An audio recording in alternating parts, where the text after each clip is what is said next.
ابلیس کون ہے؟ یہ شیطان جس کا نام عزازیل، یہ کون ہے؟ فرشتوں کو تعلیم دینے کے لیے اس کو مامور کیا گیا تھا، اس کو معلم الملائکہ کہتے ہیں۔ بعضوں نے اس کو فرشتوں میں شمار کیا، لیکن مفسرین کی اکثر رائے یہ ہے کہ وہ جنات میں سے تھا۔ ابلیس کس میں سے تھا؟ جنات میں سے تھا، لیکن فرشتوں کے ساتھ رہتا تھا، اس لیے حکم اسے بھی تھا۔ حالانکہ وہ اللہ کی بہت عبادت کیا ہے، بہت عبادت، اتنی عبادت کیا ہے کہ اس کے سجدے اگر زمین پر پھیلا دیے جائیں تو ایک راہی کے دانے کے برابر بھی جگہ خالی نہیں ہوگی، اتنے سجدے اللہ کے کر چکا، لیکن اس وقت سجدہ نہیں کیا۔ تو رب تعالیٰ نے سوال فرمایا، قال ما منعک الا تسجد اذ امرتک، تو سجدہ کیوں نہیں کیا جبکہ میں نے تجھے حکم دیا تھا؟ قال انا خیر منہ، کہنے لگا اے مولا میں اس سے بہتر ہوں، آدم سے میں بہتر ہوں، خلقتنی من نار وخلقتہ من طین، تو نے مجھے آگ سے بنایا ہے اور اسے مٹی سے بنایا ہے، آگ بلند رہتی ہے مٹی نیچے رہتی ہے، بلند آدمی نیچے والے کو سجدہ کیسے کرے؟ ہاں یہی غرور ہے۔ اب اس سے پتا چلا کہ کائنات کا سب سے پہلا گناہ وہ تکبر ہے، غرور، گھمنڈ، میں پن، کہ میں یہ ہوں اس کے سامنے کیوں جھکوں۔ یہ ابلیس کی یہیں سے خصلت شروع ہوئی۔ اللہ تعالیٰ نے فرمایا تو نے آدم کو دیکھا لیکن یہ نہیں دیکھا کہ حکم میرا تھا، حکم اللہ کا تھا، فاخرج منہا فانک رجیم، آج سے تو ہمارے دربار سے نکل جا، اس لیے کہ تو مردود ہو گیا، راندہ بارگاہ، ہمیشہ کے لیے اس کو مردود قرار دے دیا گیا۔ یہ واقعہ میں بتا رہا ہوں آپ کو، یہ آج سورہ اعراف کے شروع میں ہی آیا۔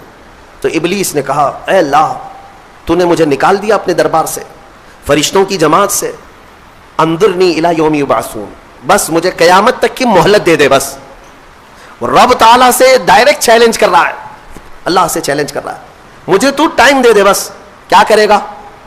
کہتا ہے قال رب بما اغویتنی لاقعدن لهم صراطک المستقیم، بس تو مجھے ٹائم دے دے، قیامت تک تیرے جتنے بندے آئیں گے میں سیدھے راستے پر بیٹھ جاؤں گا۔ ثم لآتینہم من بین ایدیہم ومن خلفہم وعن ایمانہم وعن شمائلہم ولا تجد اکثرہم شاکرین، کہتا ہے میں تیرے سیدھے راستے پر بیٹھوں گا، جو بھی اس راستے سے گزرے گا، کبھی میں اس کے سامنے سے آؤں گا، کبھی پیچھے سے، کبھی دائیں سے، کبھی بائیں سے، کسی نہ کسی طرح اس کو اس راستے سے میں ہٹا دوں گا۔ اے رب تیرے بندوں میں تو شکر کرنے والے نہیں پائے گا۔ اللہ کو یہ چیلنج کر رہا ہے۔ دوسری آیتوں میں یہ تک کہا اس نے قال فبعزتک لاغوینہم اجمعین، تیری عزت کی قسم اے اللہ، عزت اس کو بھی معلوم ہے اللہ تعالی، اور قسم بھی اللہ کی عزت کی کھا کر کہہ رہا، تیری عزت کی قسم میں تیرے سارے بندوں کو گمراہ کروں گا، سارے بندوں کو گمراہ کروں گا۔ رب تعالیٰ سے چیلنج کیا، رب نے فرمایا قال انک من المنظرین، جا تجھے ٹائم دیا جاتا ہے، مہلت ہے تجھے، جتنا ٹائم چاہیے پورا لے لے۔ ٹائم ہی نہیں، طاقت بھی دے دی گئی، قوت بھی دے دی گئی، دنیا میں جتنی تیزی سے ایک جگہ سے دوسری جگہ جانا ہے سب تجھے دے دیا گیا، جا بہکا لے۔ کتنوں کو بہکاتا ہے؟ ان عبادی لیس لک علیہم سلطان، اللہ فرماتا ہے تو پوری کوشش کر لے، میرے کچھ بندے ایسے ہوں گے جن پر تیرا داؤ نہیں چلے گا، نہیں چلے گا، تیرا داؤ نہیں چلے گا۔ رب تعالیٰ نے بھی فرمایا تو پوری کوشش کر لے لیکن تیرا داؤ میرے کچھ بندوں پر نہیں چلے گا۔ وہ کون سے بندے ہیں؟ ان بندوں کے بارے میں ابلیس بھی مان گیا، شیطان بھی مانا، کہنے لگا ہاں ہاں ہے تیرے کچھ بندے۔ وہ کون ہیں؟ الا عبادک منہم المخلصین، یہ وہ بندے، ہاں مولا تیرے کچھ بندے ایسے ہوں گے جن پر میرا داؤ نہیں چلے گا۔ وہ کون ہے؟ وہ بندوں کی جماعت کو مخلصین کی جماعت کہا جاتا ہے، کہ وہ اگر عبادت کرتے ہیں تو نہ ادھر دیکھتے نہ ادھر دیکھتے ہیں، وہ خالص تیری رضا کے لیے کرتے ہیں۔ تو جو لوگ دنیا میں صرف اور صرف اللہ کی رضا کے لیے نیک کام کرتے ہیں، یقین کے ساتھ میں کہتا ہوں ان پر شیطان کا داؤ بھی نہیں چلے گا، شیطان ان لوگوں کو نہیں گمراہ کرے گا۔ مخلصین کی جماعت، مخلصین کون ہے میرے عزیزوں؟ دکھاوے کے لیے کرنے والے مخلصین نہیں، اپنے رب کی رضا کے لیے۔ یہاں پر ایک روایت ملتی ہے قیامت کے دن جنتیوں کا جب انصاف ہو جائے گا نا، پورے جنتی ایک طرف ہوں گے، ان جنتیوں میں بھی 3 کیٹیگری ہیں، جنتیوں میں بھی 3 جماعتیں۔ ایک جماعت اللہ نے ان سے فرمایا کہ اے بندو تمہاری بخشش ہو گئی، تمہارے لیے جنت کا پروانہ ملا، تم جنت جا رہے ہو، یہ بتاؤ تم جنتی عمل کیوں کرتے تھے دنیا میں؟ تم نیک کام کیوں کرتے تھے؟ آج جنت تمہارے لیے ہو گئی نا، پاس ہو گئے، پاس ہونے کے بعد پوچھا جا رہا ہے۔ تو وہ جماعت کہتی ہے اے مولا ہمیں تیری دوزخ سے بہت ڈر لگتا تھا، بہت ڈر لگتا تھا، اس کے ہولناک عذابات، اور تیری دوزخ سے ڈر کر کے ہم نیک کام کرتے تھے۔ اللہ فرماتا ہے ٹھیک ہے میں تم سے راضی ہو گیا, تم جنت میں جاؤ. دوسری جماعت, ان سے پوچھا جائے گا تم کیوں کرتے تھے؟ یہ سیکنڈ کیٹیگری ہے جنتیوں کی.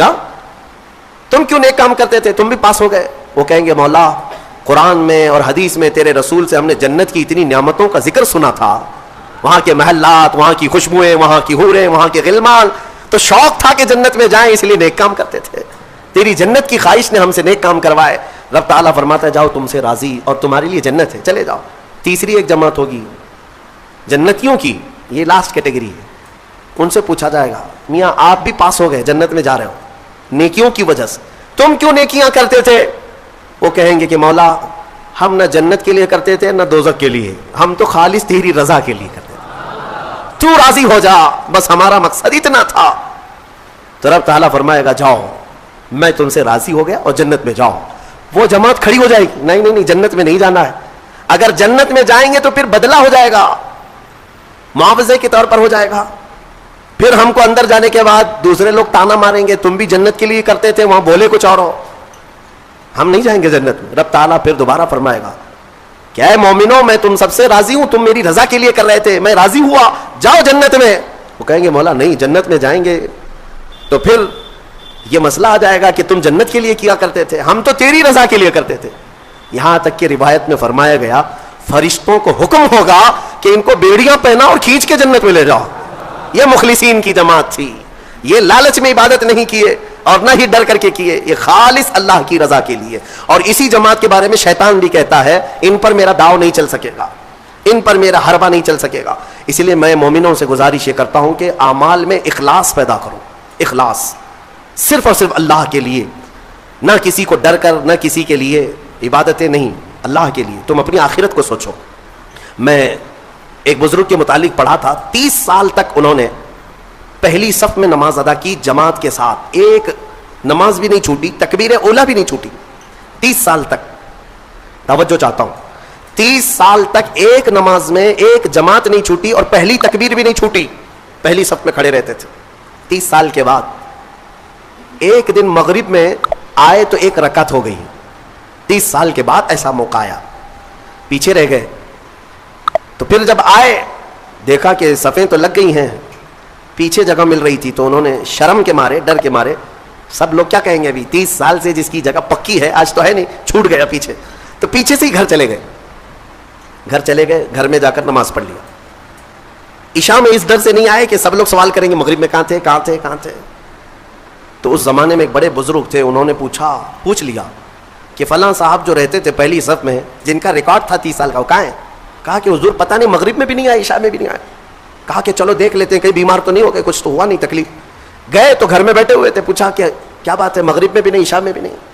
کہا مغرب میں آیا تھا لیکن ایک رکعت ہو گئی تھی, میں شرم کے مارے پہلی صف میں نہیں آیا, پہلی صف میں جگہ نہیں مل رہی تھی, شرم کے مارے میں پیچھے نہیں کھڑا ہوا کہ لوگ کیا کہیں گے, میں واپس گھر میں آ کر نماز پڑھ لیا. اس بزرگ نے ان سے کہا جو 30 سال کی عبادت کر چکے تھے, کہا کہ اے بندے جا پچھلے 30 سال کی نمازوں کو پھر سے ریپیٹ کر لے, دوہرا لے, اس لیے کہ جو تو نے نمازیں پڑھی وہ صرف اسی نیت سے پڑھی کہ لوگ کیا کہیں گے, لوگ کیا کہیں گے. تجھے اس بات کا خیال نہیں ہے کہ تو عبادت اللہ کے لیے کرتا ہے, جا پچھلے 30 سال کی نمازیں اعادہ کر لے, پھر سے پلٹا لے. عزیزان گرامی, اخلاص ایک بڑی دولت ہے, اللہ تعالیٰ اپنے مخصوص بندوں کو عطا کرتا ہے. بات میں یہاں پر سمیٹتا ہوں کہ ابلیس لعین آدم علیہ السلام کو سجدہ نہ کیا, غرور اور گھمنڈ میں اللہ تبارک و تعالیٰ سے چیلنج کر کے نکلا, اسے اللہ نے ٹائم دیا, وقت دیا قیامت تک کا, اور وہ بہکاتا گھوم رہا ہے ابھی بھی. ہاں بس رمضان میں قید ہوا ہے, رمضان میں شیاطین کو قید کیا گیا, یہ حدیث پاک سے ثابت ہے. ابھی تو ہے نہیں, ہماری محفل میں بھی نہیں ہے اور ابھی رمضان میں کہیں ہے نہیں, لیکن پھر بھی کچھ لوگ ابھی بھی روزہ چھوڑتے ہیں. یہ کون سے شیطان ہیں, نماز میں نہیں آتے, پھر یہ کون ہے, ان کو کون سلاتا ہے, ان کو کون, شیطان کا کوئی خلیفہ ہے؟ شیطان کسی کو اپنی ڈیوٹی دے کر کے گیا ہے؟ یہاں پر نفس امارہ ہے, وہ ہر ایک کے اندر ہے. انشاءاللہ پھر آگے کبھی میں عرض کروں گا, وہ ہر انسان کے پاس ہے. جس نفس نے شیطان کو بھی گمراہ کیا تھا وہ نفس تو ہمارے پاس ہے. نفس ایک بہت بہت ہی خطرناک چیز ہے, اسی سے لڑنے کو میرے آقا نے جہاد اکبر کہا. جو اپنے نفس کے خلاف لڑائی کرے گا وہ جہاد اکبر ہے, بڑا جہاد ہے. تو بہرحال آدم علیہ الصلوۃ والتسلیم کی پیدائش ہوئی اور آپ کو وہاں سے جنت میں رکھا گیا. اب یہاں پر کچھ باتیں مجھے عرض کرنی ہے, وہ یہی ہے کہ آدم علیہ السلام کو جب ساری چیزوں کے نام بتائے گئے اور سب کچھ علم دیا گیا اور پھر جنت میں رکھا گیا. جنت کیسی ہے؟ وہاں کسی چیز کی کمی ہے؟ کوئی چیز کی کمی نہیں, ساری نعمتیں ہیں. لیکن اس کے باوجود آدم علیہ السلام کو کچھ بے قراری تھی. کیوں؟ اس لیے کہ انسان جو ہے تنہا نہیں رہتا, انسان کو کوئی دوسرا انسان چاہیے. انس سے بنا ہے انسان, انس کہتے ہیں محبت کو, اس کے فطرت میں ہے یہ کھچاؤ, دوسرے کے ساتھ اس کا کھچاؤ ہے, لگاؤ ہے, دوست بناتا ہی ہے, اکیلا نہیں رہے گا انسان. تو آدم علیہ السلام کو جو یہ بے قراری تھی وہ تنہا ہونے کی. پھر ایک دن اللہ رب العزت نے ان کی بائیں پسلی سے کچھ حصہ نکالا اور اس سے ایک عورت کو بنایا گیا, وہ حضرت حوا تھی. ہاں اتنی بات میں آپ کو بتا دوں, آدم علیہ السلام کی پیدائش وہ کس جگہ ہوئی اللہ بہتر جانے, کوئی تو جگہ ہوگی, لیکن عورت کی پیدائش تو جنت کے اندر ہوئی. کہاں ہوئی ہے؟ جنت کے اندر ہوئی ہے. ہاں جنت میں پیدا ہوئی ہے عورت, یہ اس کا مقام ہے اور یہ جنتی چیز ہے. اللہ تبارک و تعالیٰ نے اس میں جو خوبصورتی رکھی ہے عورت کے اندر, وہ جنت کی کشش ہے. جب حضرت آدم علیہ السلام حضرت حوا کو دیکھتے ہیں, آپ کو پتا ہے حضرت حوا دنیا کی سب سے خوبصورت عورتوں میں سے ایک ہے, سب سے خوبصورت تھی. آدم علیہ السلام ان کی طرف ہاتھ بڑھانے لگے. رب تعالیٰ کا حکم ہوا, آدم تمہارے لیے حلال نہیں, تم اس کا مہر ادا کرو, مہر ادا کرو. مہر دینا یہ جنتی قانون ہے, آج بھی ہمارے نکاح میں مہر رکھا جاتا ہے. آدم علیہ السلام نے عرض کیا کہ مولا میں یہاں کس چیز کا مالک ہوں, کیا چیز مہر میں دوں؟ رب تبارک و تعالیٰ نے فرمایا آدم تمہاری اولاد میں اخیر زمانے میں میرا ایک محبوب نبی پیدا ہوگا جس کو آسمانوں میں احمد, زمینوں میں محمد کہا جائے گا. آدم تم اس پر 20 بار درود بھیجو, یہ حوا کا مہر ہو جائے گا. شیخ عبدالحق محدث دہلوی رحمۃ اللہ علیہ نے بھی اس کو لکھا ہے, آپ اندازہ کرو ہماری ماں کا مہر درود پاک ہے. ہماری ماں ہمارے باپ کے لیے حلال ہوئی تو درود کے صدقے میں حلال ہوئی. اور جس کو درود سے چڑ ہے اسے سوچنا چاہیے کہ حلال ہونے کا طریقہ آدم علیہ السلام کے لیے حضرت حوا درود رکھا گیا. درود کے منکر تو کہاں جائے گا, کیا اپنے ماں باپ کے بارے میں شک کرے گا؟ آدم علیہ السلام اس کے بعد حضرت بی بی حوا کو چھوتے ہیں, دونوں مزے سے رہ رہے تھے. قرآن میں اللہ فرماتا یا آدم اسکن انت وزوجک الجنت فکلا منہا حیث شئتما. رب فرماتا ہے تم اور تمہاری بیوی جنت میں رہو, جو چاہے کھاتے رہو, جہاں سے من کرے کھاؤ. جنت میں گھومتے رہو, پھرتے رہو, ساری چیزیں تمہارے لیے اب حلال ہیں. لیکن رب نے فرمایا تھا ولا تقربا هذه الشجرہ, ایک درخت ہے اس کے قریب مت جانا, ایک درخت ہے اس کے قریب مت جانا. اللہ کی طرف سے منع تھا. وہ درخت کے قریب جانے کی ممانعت آئی تھی تو ہوا کیا, ابلیس لعین جو بارگاہ سے مردود ہو گیا تھا, اب اس کی ڈیوٹی ہو گئی تھی کہ آدم علیہ السلام کو بہکائیں یا پھر ان کی ذریت کے خلاف کچھ نہ کچھ سازشیں کرتے رہے. اس کی ڈیوٹی ہو گئی تھی. اس وقت تک وہ فرشتوں میں بھی جاتا آتا تھا, جنت کے دروازے تک بھی پہنچتا تھا. روایات یہ بتاتی ہیں کہ ایک دن جنت کے قریب وہ گیا, آدم علیہ السلام اور حضرت حوا کو بلایا, کہا کہ تمہیں پتہ ہے اس درخت کے قریب جانے سے کیوں منع کیا گیا ہے؟ آدم علیہ السلام نے پوچھا کیا بات ہے؟ کہا اس درخت میں ایک پھل ہے, اگر تم کھا لو گے نا الا ان تکونا ملکین او تکونا من الخالدین, تم یا تو فرشتے بن جاؤ گے یا ہمیشہ جنتی بن جاؤ گے. ہاں اگر کھا لیے تو ہمیشہ کا ہو جائے گا, پکے ہو جاؤ گے. اس لیے تمہیں روکا گیا ہے, کھانے سے روکا گیا ہے کہ تم کنٹینیو نہ ہو جاؤ, یہاں پہ ہمیشہ کے نہ ہو جاؤ. آدم علیہ السلام اس کی باتوں میں نہیں آئے, لیکن اندر آنے کے بعد حضرت حوا بار بار کہنے لگیں آدم علیہ السلام سے کہ ایک بار پھل کھا کے تو دیکھتے ہیں, کھا کر کے تو دیکھتے ہیں. حضرت آدم علیہ السلام نے منع کیا. رب تبارک و تعالیٰ نے قریب جانے سے منع کیا ہے, ولا تقربا هذه الشجرہ. اب یہاں پر شیطان نے ایک لاجک سکھائی, منطق. ہاں قریب جانے سے منع کیا نا, درخت کا پھل کھانے سے تھوڑی نہ منع کیا. تو حضرت بی بی حوا نے پھل توڑ کر کے آدم علیہ السلام کو بھی پیش کیا, خود بھی کھائیں. جیسے ہی ان دونوں نے کھائے, قرآن میں اللہ فرماتا ہے دونوں کے کپڑے اتر گئے, لباس اتار لیا گیا, پورا کا پورا لباس اتار لیا گیا. جنت کے کچھ درختوں کے پتوں سے انہوں نے اپنا جسم چھپایا. پھر فوراً حکم آیا اللہ کا, قال اہبطوا, اتر جاؤ تم سب کے سب, تم سب اتر جاؤ جنت سے, زمین پر جاؤ. اس لیے کہ اللہ تعالیٰ نے جس چیز سے روکا تھا تم نے وہ کھا لیا. آدم علیہ السلام کو بھی اتارا گیا, بی بی حوا کو بھی اتارا گیا. جنت میں اور جنہوں نے ان کا تعاون کیا تھا سب کو اتارا گیا, زمین پر بھیج دیا گیا. اور پھر الگ الگ آدم علیہ السلام کو سرندیپ پہاڑ پر جو سری لنکا میں ہے آج، حضرت حوا کو جدہ میں سعودی عرب میں، اتنا لمبا فاصلہ، اور پوری بھری دنیا میں 2 ہی لوگ ہیں اور ایک ادھر ایک ادھر. رب تبارک و تعالیٰ نے اتارا اور پھر یہ فرمایا ایک مدت تک تم کو زمین میں ٹھہرنا ہے اور پھر میری طرف لوٹ کر کے آنا ہے. آدم علیہ السلام اس بات پر روتے رہے، بہت روئے، تقریباً 350 سال روئے. سب سے زیادہ رونے والوں میں آدم علیہ السلام کا نام آتا ہے. پھر ایک دن ایسا ہوا کہ آدم علیہ السلام نے اللہ تعالیٰ کی بارگاہ میں یوں عرض کیا کہ جب میری آنکھ کھلی تھی، سب سے پہلے حضرت آدم علیہ السلام کی روح ڈالی گئی، آنکھ کھلی تھی تو سب سے پہلے آدم علیہ السلام کی نظر جس چیز پہ پڑی تھی وہ لا الہ الا اللہ محمد الرسول اللہ. اللہ تعالیٰ نے اپنے نام کے ساتھ ایک اور نام رکھا تھا. آدم علیہ السلام نے اللہ کی بارگاہ میں یوں عرض کیا کہ مولا، جس کا نام تو اپنے نام کے ساتھ آسمانوں میں رکھا اس کے طفیل میری توبہ قبول فرما. فوراً رب تبارک و تعالیٰ نے جبرائیل امین کو بھیجا، جاؤ آدم کی توبہ قبول ہوئی، اس لیے کہ محبوب کا وسیلہ لیا گیا. ہاں، اسی لیے ہمارے امام بریلی کے تاجدار فرماتے ہیں وہ جہنم میں گیا جو ان سے مستغنی ہوا، ہے خلیل اللہ کو حاجت رسول اللہ کی، ہے خلیل اللہ کو حاجت رسول اللہ کی، عرش حق ہے مسند رفعت رسول اللہ کی، دیکھنی ہے حشر میں عزت رسول اللہ کی. یہ اتنا ہی نہیں میرے عزیزوں، تمہیں کیا خبر، قیامت کے دن کے بارے میں بھی اعلیٰ حضرت فرماتے ہیں خلیل و نجی مسیح و صفی سبھی سے کہیں نہ بنی. قیامت کے دن یہ قوم کہاں جائے گی؟ سارے نبیوں کے پاس جائے گی. سب کیا کہیں گے؟ میرے علاوہ کسی اور کے پاس جاؤ. ہاں، حضور فرمائیں گے آؤ میں تمہاری شفاعت کے لیے ہوں. اس کو اعلیٰ حضرت فرماتے ہیں خلیل و نجی مسیح و صفی سبھی سے کہیں نہ بنی، یہ بے خبری کی خلق پھری کہاں سے کہاں تمہارے لیے.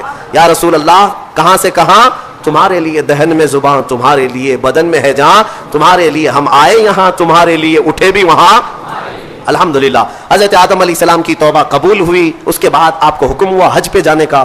آپ حج کے لیے آئے. کعبہ اس وقت موجود تھا، کعبہ اس وقت موجود تھا، فرشتوں کا تعمیر کیا ہوا تھا. آدم علیہ السلام سفر کر کے گئے حج کے لیے. یہاں سے ایک بات میں عرض کرتا ہوں، دنیا کا پہلا حج ہندوستان کی سرزمین سے ہوا.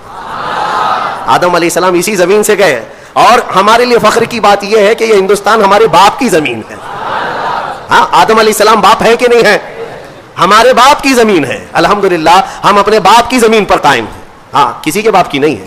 اور فخر سے رہو، خوشی سے رہو. اللہ تبارک و تعالیٰ نے زمین پر تمہیں قرار دیا. آدم علیہ السلام جب وہاں پہنچے تو عرفات کے میدان میں حضرت حوا سے ملاقات ہوئی. پھر اس کے بعد زندگی کی ابتدا ہوئی، اولاد شروع ہوئی آدم علیہ السلام کی. پھر نسل انسانی کا ایک بہت بڑا سلسلہ شروع ہوا، اور اسی نسل انسانی کی برکت ہے کہ ہم اور آپ زمین پر آج موجود ہیں. اسی آدم علیہ السلام کی نسل. ایک اور بات خاص طور پر عرض کرنا ہے، وہ یہ ہے کہ آدم علیہ السلام کہاں سے اتارے گئے تھے؟ میں نے ابھی آپ کے سامنے عرض کیا، کہاں سے اتارے گئے تھے؟ جنت سے اتارے گئے تھے. جنت سے اتارے گئے، اور جہاں سے آئے ہیں وہیں پر جانا چاہیے. اسی لیے کہا گیا انسان کو کہ تیرا اصلی وطن نادانو، اللہ رب العزت جو پوری کائنات کا رزاق حقیقی ہے، اسے کسی چیز کی کمی نہیں ہے. یہ روزے جو فرض کیے گئے خزانے میں بچت کے لیے نہیں، بلکہ ہمارے جسموں کی اور ہماری روحوں کی اصلاح کے لیے، ہماری روحوں کی اصلاح اور جسموں کی اصلاح کے لیے ہمیں تقویٰ ملے. میں آپ کو بتاتا ہوں، ایک سوال میں آپ سے پوچھتا ہوں. آج رمضان میں یہ بہت ضروری ہے، کیونکہ رمضان ہونے کے بعد بھی سب کو پتا ہے کہ چاند دکھتے ہی اللہ شیطانوں کو قید کر لیتا ہے. یہ سب کو پتا ہے. حدیث پاک میں بھی سرکش جنات اور شیطان دونوں قید ہو جاتے ہیں. ان کو قید کر دیا جاتا ہے، جب تک چاند نہیں دکھے گا یہ نہیں آئیں گے. لیکن جو 11 مہینے ہم بلیم ڈالتے تھے شیطان پر کہ ہم سے برائیاں ہو گئی، گناہ ہو گئی، کیوں؟ ارے شیطان ایسا کرا دیا، شیطان ویسا کرا دیا. اب رمضان میں کون کرا رہا ہے؟ شیطان تو ہے نہیں. پھر فجر میں سوتا کیوں ہے؟ بغیر نماز پڑھے ٹانگ پھیلائے ویسی نماز قضا کرے. کون سا شیطان تمہیں سلایا؟ ابھی تو شیطان ہے نہیں. ابھی بھی بہت سارے لوگ چوری کا کھانا نہیں چھوڑتے، بہت سارے لوگ جھوٹ، دغا، غیبت یہ رمضان میں بھی نہیں چھوڑتے. تو یہ ان کو کون سا شیطان کروا رہا ہے؟ کون سا شیطان یہ برائیاں کرواتا ہے؟ اس کے جواب کے لیے ایک چیز سمجھنا ضروری ہے. یہ بات تو مشہور ہے کہ ساری برائیاں شیطان کرواتا ہے، ابلیس کرواتا ہے نا. لیکن آپ کو وہ واقعہ معلوم ہے جب آدم علیہ السلام کو اللہ تعالیٰ نے پیدا کیا اور سارے فرشتوں سے کہا کہ سجدہ کرو؟ کل ہی کی تفسیر میں نے عرض کیا، اس میں ابلیس بھی تھا. ابلیس بھی اس وقت بہکا ہوا نہیں تھا، گمراہ نہیں تھا، وہ اچھا تھا. ابلیس تو بہت عبادت کرنے والا تھا اللہ تعالیٰ، تو اس نے اللہ کے حکم کو ٹال کر آدم کو سجدہ نہیں کیا، غرور میں کھڑا رہا، نافرمانی کیا۔ تو اب میں یہ سوال کرتا ہوں کہ ہر ایک کو گمراہ کرنے والا شیطان ہے، تو شیطان کو کس نے گمراہ کیا تھا؟ اس کو کس نے روکا سجدہ مت کرنا آدم کو؟ کوئی ہے بہکانے والا؟ ارے وہ تو پہلا ابلیس ہے، اس سے پہلے تو کوئی ابلیس تھا ہی نہیں، اس سے پہلے تو کوئی شیطان تھا ہی نہیں۔ شیطان کو کس نے روکا کہ تو بڑا ہے، تو بلند ذات والا ہے، آدم مٹی سے بنا ہے؟ یہ خیال کس نے ڈالا؟ کون سا شیطان تھا اس سے پہلے؟ یہی بات سمجھنے کی ہے۔ محدثین نے مفسرین نے فرمایا ابلیس کو جس چیز نے سجدہ کرنے سے روکا وہ نفس امارہ ہے، وہ نفس ہے جو آج بھی تمہارے ساتھ ہے۔ ہاں شیطان تو قید ہو جاتا ہے رمضان کے شروع ہوتے ہی، لیکن نفس تو ساتھ میں رہتا ہے۔ اب پتا چلا کہ رمضان میں جو کچھ بھی غلطیاں یا کوتاہیاں یا گناہ کچھ لوگوں سے سرزد ہوتے ہیں تو یہ نفس کے پجاری ہیں، نفس ان کے ساتھ ہے، یہ نفس کی غلامی میں آ گئے اور نفس کے شکار ہو گئے۔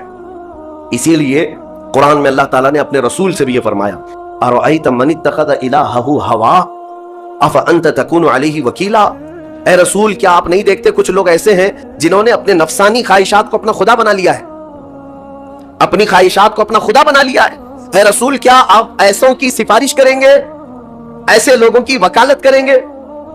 یعنی رب تبارک و تعالیٰ نے فرمایا کچھ لوگ وہ ہیں جو اپنی خواہشات کی پوجا میں ہیں۔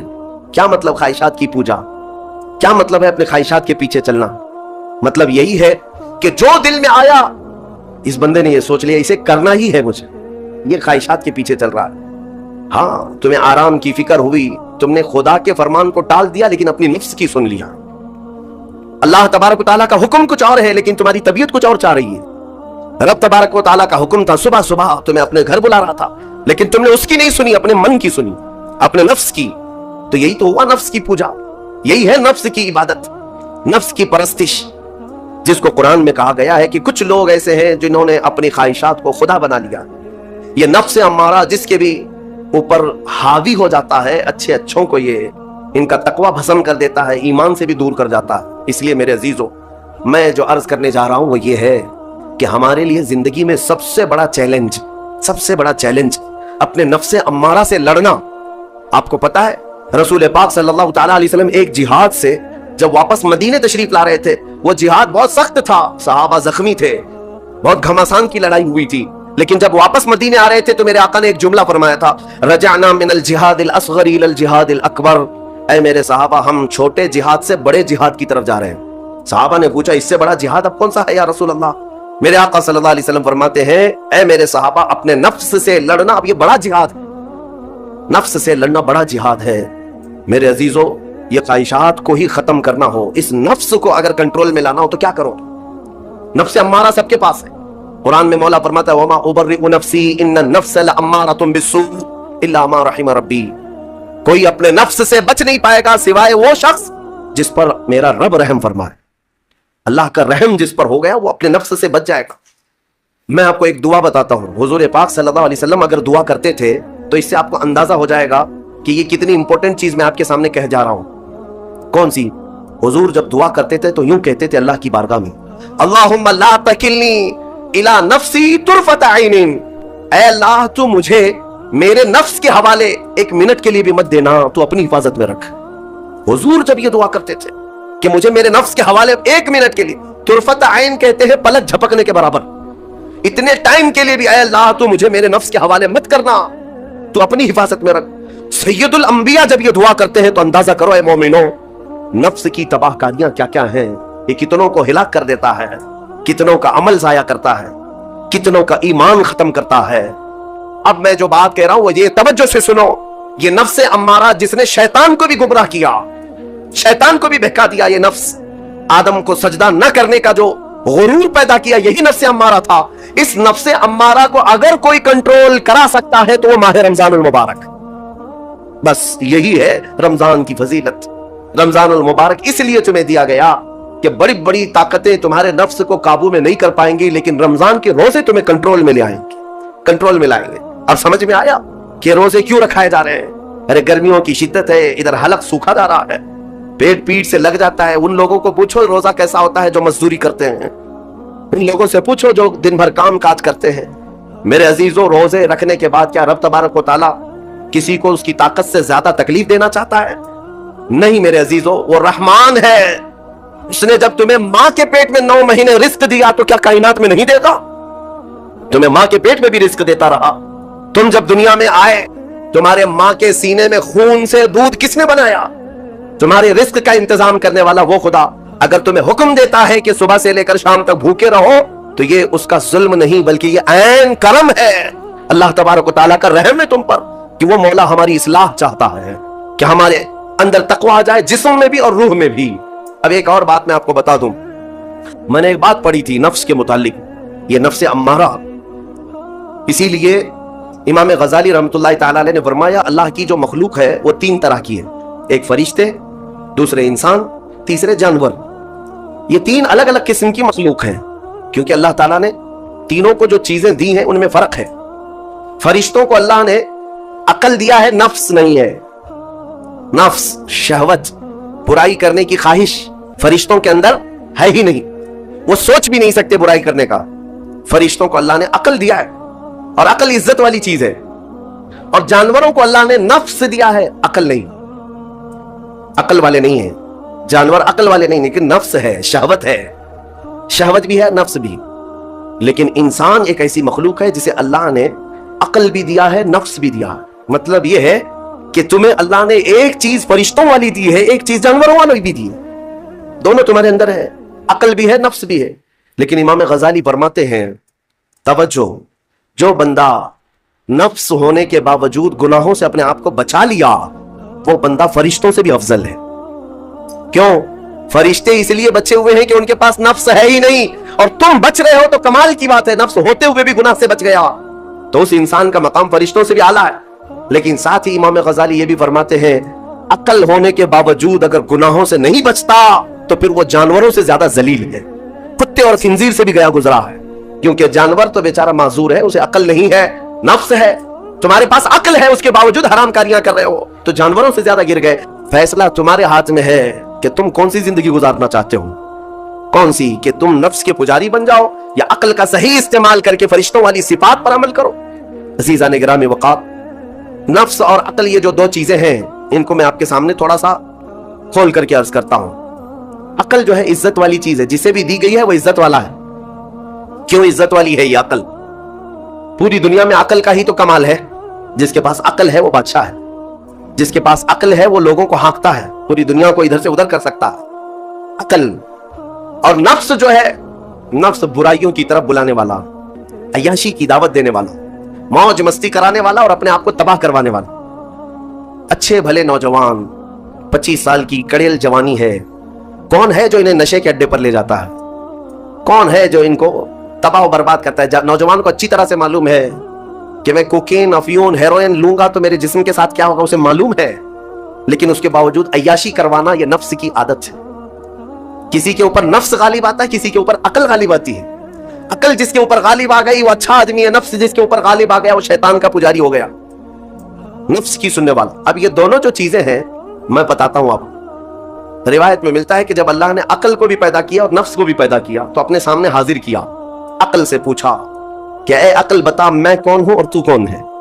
عقل نے کہا یا ربی انا عبدک وانت ربی، اے اللہ میں تیرا بندہ ہوں اور تو میرا رب ہے۔ عقل نے کیا کہا؟ میں تیرا بندہ ہوں اور تو میرا رب ہے۔ اللہ نے عزت سے نوازا، اقرار کیا نا بندہ ہونے کا، عقل نے اقرار کیا۔ پھر نفس کو بلایا، نفس سے پوچھا بتا میں کون ہوں اور تو کون ہے؟ نفس نے کہا انت انت انا انا، تو ہے میں ہوں۔ یہ غرور تھا نفس کے اندر، یہ گھمنڈ تھا نفس کے اندر کہ میں ہوں۔ نفس جس کے اندر غالب آتا ہے وہ آج بھی یہی کرتا ہے، میں ہوں، کسی کے سامنے کیا جھکنا ہے۔ تو حکم ہوا کہ اس نفس کو 100 سال جلایا جائے، 100 سال جلایا گیا، اس کو عذاب دیا گیا نفس کو۔ 100 سال بھگتنے کے بعد، آگ کی تپش بھگتنے کے بعد اسے پھر لایا گیا نفس کو۔ اللہ تعالیٰ نے پوچھا اے نفس بتا میں کون ہوں اور تو کون ہوں؟ نفس نے کہا انت انت انا انا، تو ہے میں ہوں۔ غرور نہیں ٹوٹا، گھمنڈ نہیں ٹوٹا۔ حکم ہوا اللہ کی طرف سے فرشتوں کو، اس نفس کو اب 100 سال تک بھوکا اور پیاسا رکھا جائے، کوئی چیز نہ دی جائے۔